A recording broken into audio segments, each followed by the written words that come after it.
En fait, je ne fais pas de performance aujourd'hui. Je ferai, mais si vous voulez, je peux faire ce que je ferai le 11, une toute petite chose d'ailleurs. Eh bien, on va le faire. Vous me donnez mon téléphone, s'il vous plaît.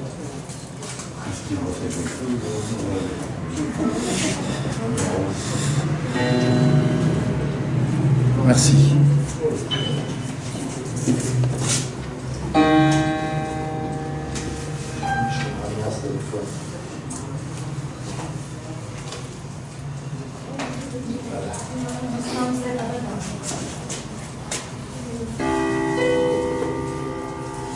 Eh bien, en ce lieu, précisément,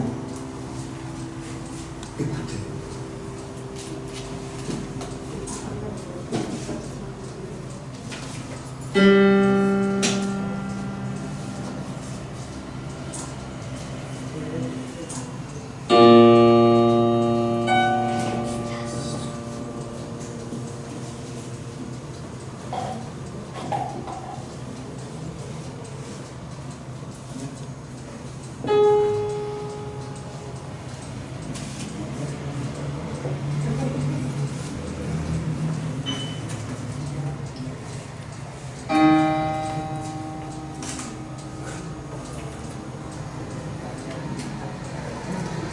J'ai entendu un petit bruit de chaussures sur le sol.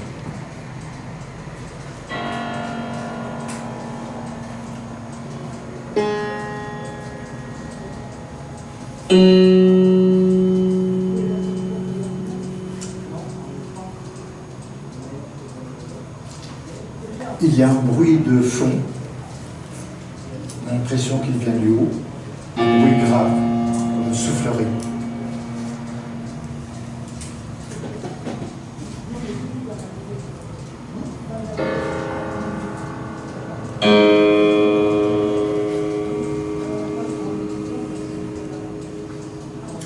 Une minute et 20 secondes se sont écoulées.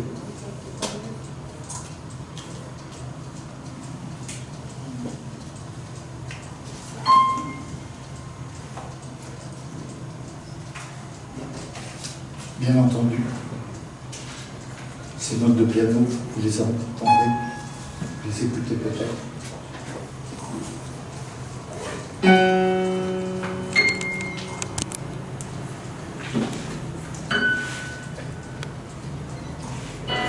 Il y avait jusqu'à l'instant des bruits de voix, des gens qui parlaient devant la porte.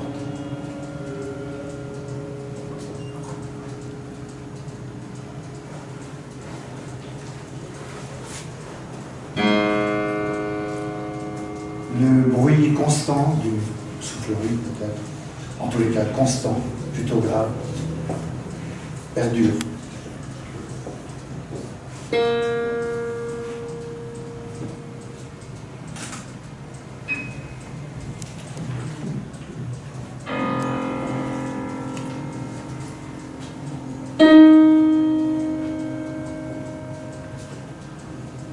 L'extérieur est devenu calme, mais vous avez entendu une porte à claquer.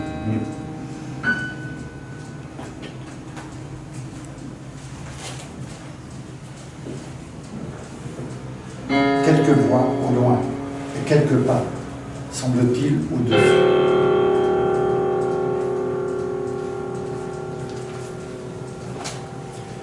Minutes et 5 secondes se sont écoulées depuis le début de cette observation.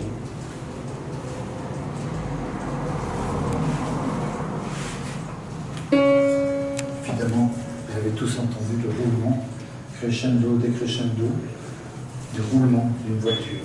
On n'a pas entendu le moteur, le roulement uniquement.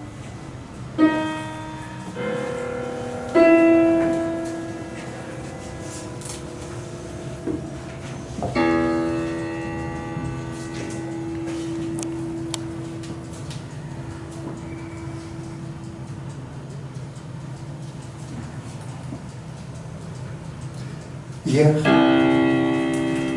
il y a eu de la musique dans ce lieu. Il y avait un magnifique Bernstein, piano à queue, le plus grand qui existe. Et le pianiste jouait la sonate en si bémol mineur de Chopin, avec ce rondeau au centre qui présente déjà une série dodécaphoniques. Est-ce qu'on peut imaginer ça?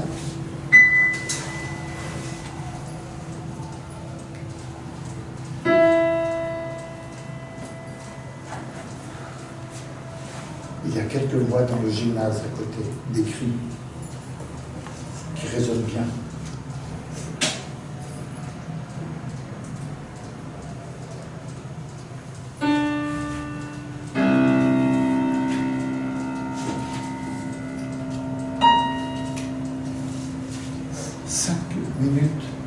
Se sont écoulés depuis le début. Je vous remercie de votre écoute à vous. Merci.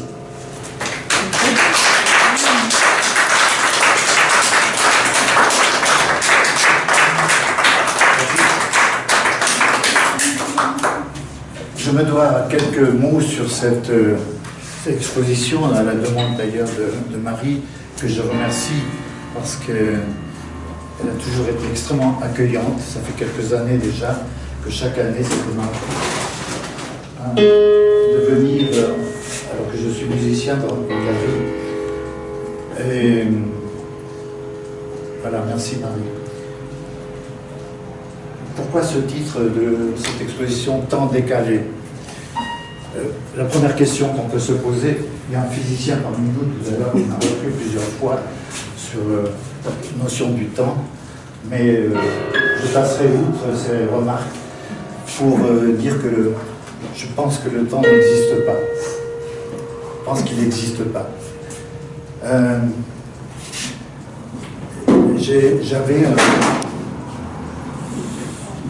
J'avais un ami, un grand peintre de l'art cinétique, Henri Duarte, victime de Franco, qui est venu se réfugier ici en France et en Suisse.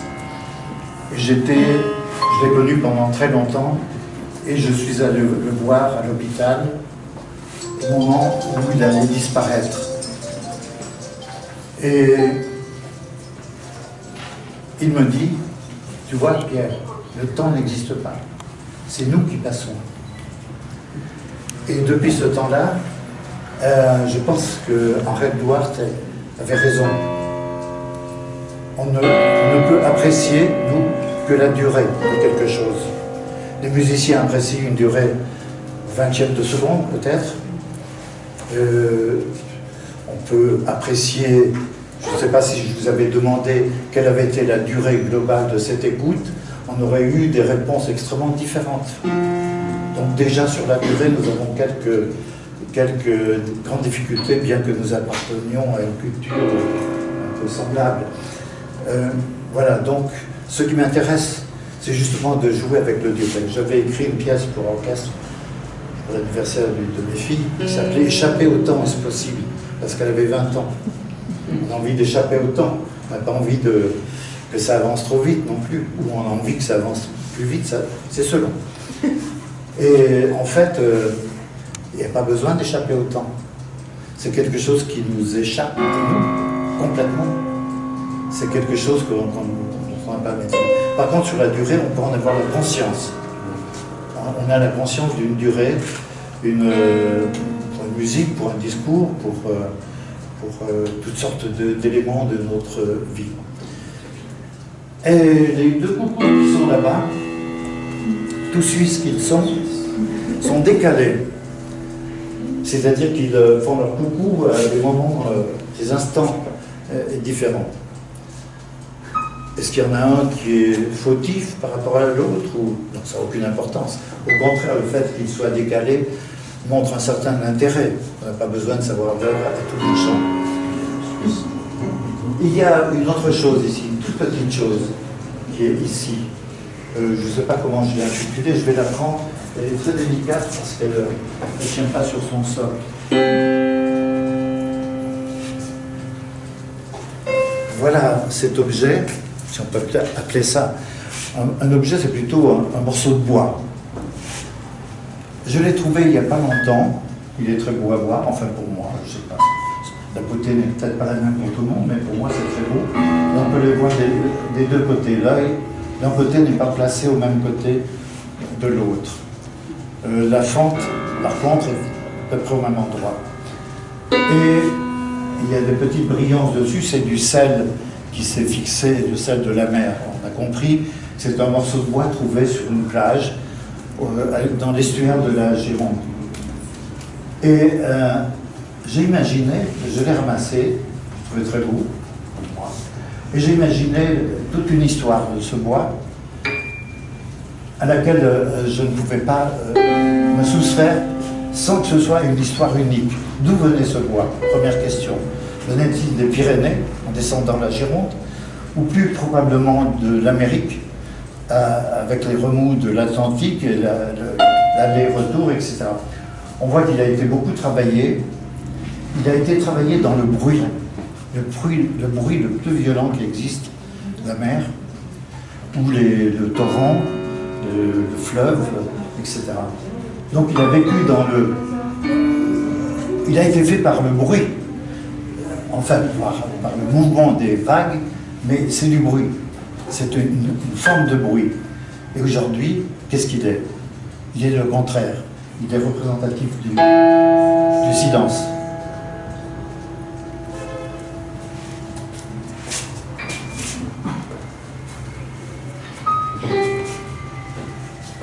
La tête qui est là, à côté de notre ami Daligon. Est-ce que vous l'avez? Non, tout le monde la voit. Vous l'avez vu tout à l'heure. C'est une tête pour la prise de son inventée par Sennheiser. On mettait les micros dans les oreilles de la tête et on avait une représentation, paraît-il, mais c'était pas vraiment exact, de l'environnement, du discours, de la musique, qui ressemblait à peu près à ce que notre tête pouvait entendre. Complètement faux, parce que dans notre tête, il y a autre chose que du vide ou de la matière inerte.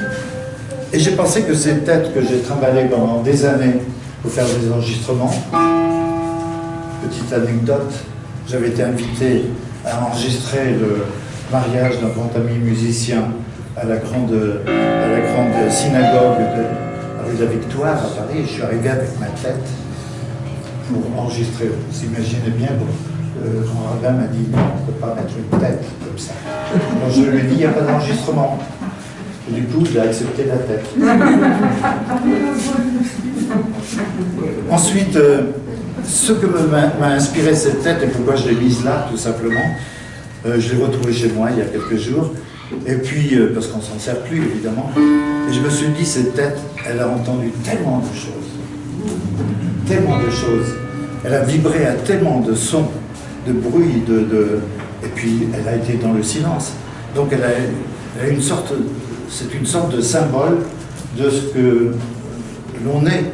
Sauf que nous avons une interprétation, bien sûr. Pas besoin de préciser ça. C'est pas sûr. Voilà pourquoi j'ai mis cette tête-là. Je trouve qu'elle est le symbole de beaucoup de choses. La grenouille qui est là-bas derrière, qui est en céramique, c'est juste le rappel d'une nuit autour d'un petit lac suisse. Ici, il y a la Gironde et là-bas, c'est le lac de Gironde. Et c'est un petit lac dans le Valais central, à Sierre. Et là, impossible de dormir à une période du printemps et début d'été, parce qu'il y a des grenouilles partout. C'est quelque chose d'absolument fabuleux, fantastique.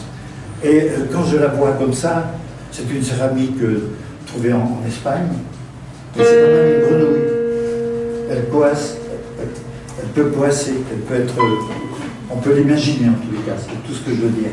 Être entouré, non pas d'un coassement, mais de milliers, c'est quelque chose d'assez extraordinaire. Et quand je vois cette grenouille chez moi, je me disais, c'est formidable, je les entends toutes. Donc ça montre bien qu'un objet ou un mot peut nous rappeler tout un événement, toute une situation, une histoire, vous voyez qu'il se décale, hein, et qui, simplement par la vue de quelque chose. Ce qui nous amène au haïku ici.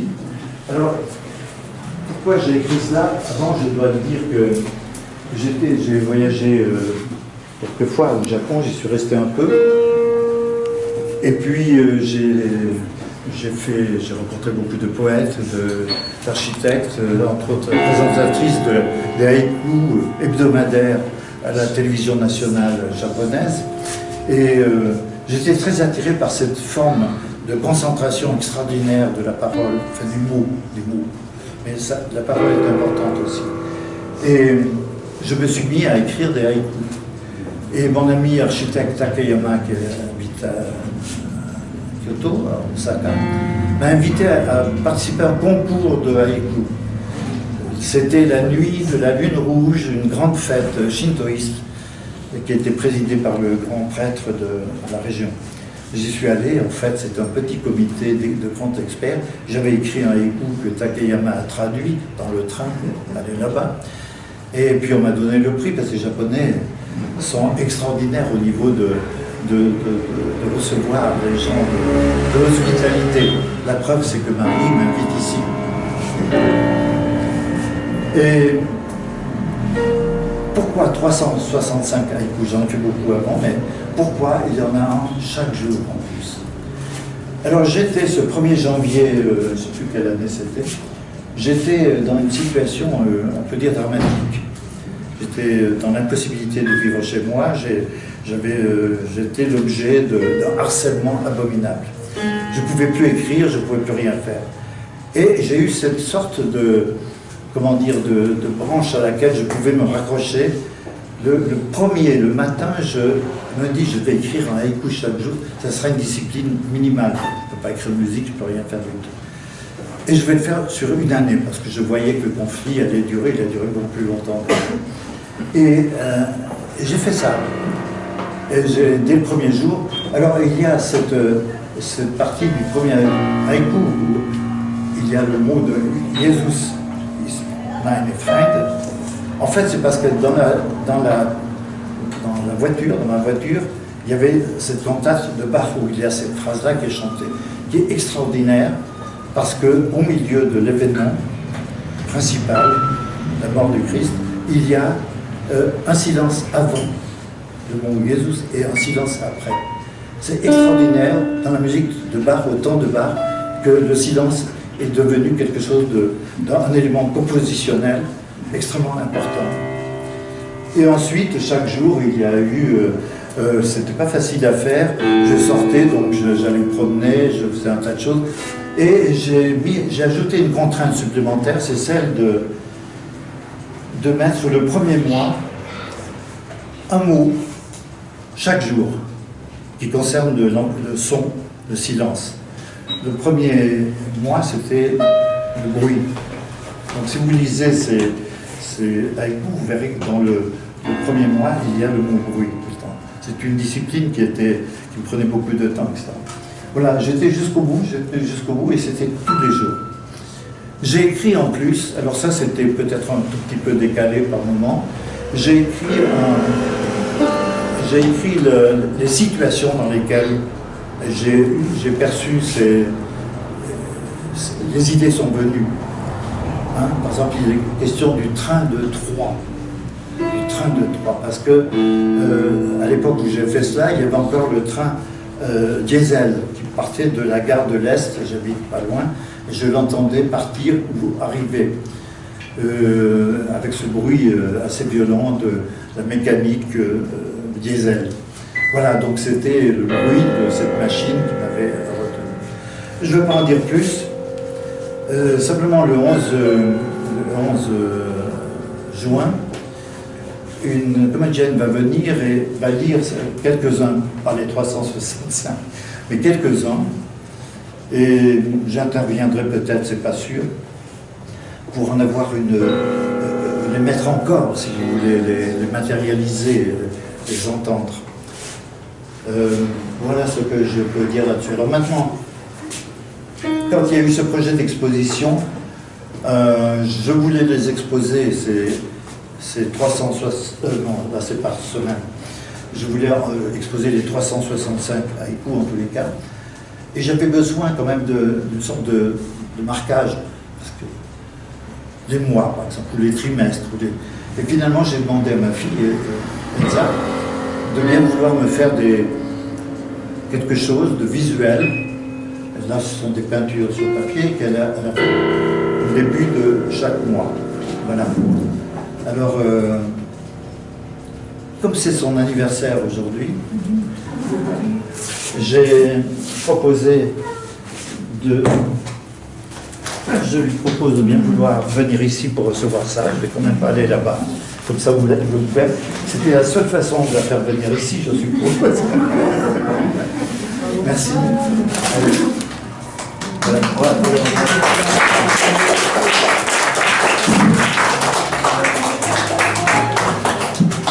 Et comme sa sœur a eu aussi un anniversaire il y a quelques jours, je n'ai pas pu y aller. Alors, où est-elle? Voilà.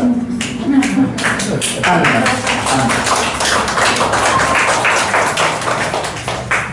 Voilà, je crois que j'ai terminé. Je n'ai pas été trop long, j'espère. Merci bien. Comment? Ah, vous voulez savoir quelque chose sur le piano? Ah oui, pardon. Oh non, mais ça, c'est... Vous avez encore 3 minutes de patience? Oui, alors le piano. C'est bien d'avoir reconnu que c'était du piano. J'en ai parlé il y a 2 ans ici du travail que je commençais qui s'appelait Corps de piano et qui était en fait un travail sur... je ne suis pas pianiste.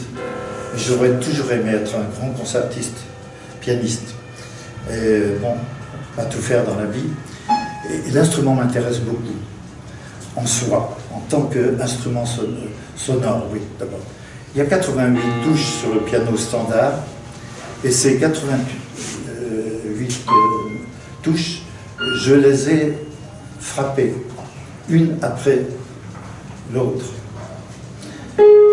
D'abord d'une façon qui est juste un toucher, la touche, et j'ai enregistré évidemment chaque note, les 88 notes comme ça. Beaucoup de patience, il faut que ce soit toujours la même chose, même juste toucher. Puis l'autre façon était de tenir le doigt jusqu'au moment où le son s'éteignait. Alors ici, vous n'entendez peut-être pas, mais avec une très bonne oreille, et pas trop loin des micros, des haut-parleurs, qui sont très mauvais hein, ici, on entend la résonance. Et avec des très bons haut-parleurs, on peut avoir, disons, une superposition de ces notes-là, en sachant que ici, sur chacun des 4 petits haut-parleurs, il y a les 88 notes qui se défilent selon un mode aléatoire. Et puis, il y a le renversement de cette série, on commence par la fin, c'est et puis le renversement par la note qui suit, quand elle monte, eh bien, elle ira vers le bas de l'échelle, et puis ensuite le renversement du renversement, ce qui fait 4 modes de matérialité, si vous voulez, de présentation, ces choses. Ce qui fait que par moment, on entend des octaves, des tierces, c'est toujours différent. Ce que j'aime bien, c'est quand à certains moments, je sais où ça se trouve maintenant, c'est quand il y a une note qui se répète là et là-bas. Évidemment, lorsque ça sort de 4 endroits différents, on les entend mieux que d'un seul endroit.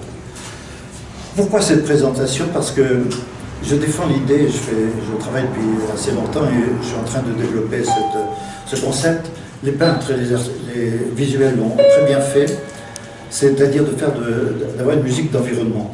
Mais pas du tout la musique des téléphones, les trucs comme ça, pas ça du tout.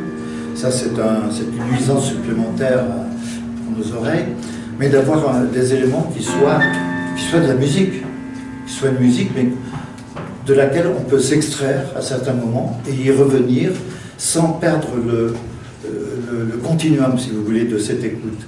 Le fait que ce soit du piano, qui ait seulement 2 types de sons, la brève et la longue, fait qu'on peut toujours retomber sur ces... Et il n'y a pas il n'y a pas de notes répétées dans une série. C'est 88 notes d'un côté, 88 de l'autre, etc. Et donc ça peut être une musique d'environnement. Voyez, quand vous êtes arrivé, vous avez écouté quelques notes. Maintenant, vous commencez à écouter un peu plus, sûrement. Donc vous pouvez très bien voir ça chez vous, et puis au bout d'un moment, aller cuisiner quelque chose et revenir, vous n'aurez pas perdu le sens global d'une musique. Ce n'est pas une musique comme ça, c'est une musique. Voilà. Alors j'ai fait des pièces de concert aussi avec ça, qui vont être jouées peut-être bientôt, où il y a un grand piano dans une salle, un grand piano à queue avec le couvercle ouvert, éventuellement un pianiste qui est là. Enfin, il faut un pianiste qui ne jouera jamais. Le haut-parleur, un haut-parleur avec des performances particulières, sera posé sur le cadre de l'instrument, et le pianiste aura une partition où il appuiera ou relèvera la pédale à certains moments. Ce qui fait que ce qu'on entend là aura des résonances prolongées et concrètes, physiques, qui ne sortent pas d'un haut-parleur. Bon, évidemment, ça va pour des salles de dimension restreinte. Voilà, je peux en dire plus parce que c'est un projet qui, avec mon collègue ingénieur du son, que nous faisons depuis plus de 2 ans, on travaille là-dessus. On a obtenu quelques moyens maintenant de poursuivre ça d'une façon plus active, si vous voulez. Voilà, merci. Et le corps. Merci.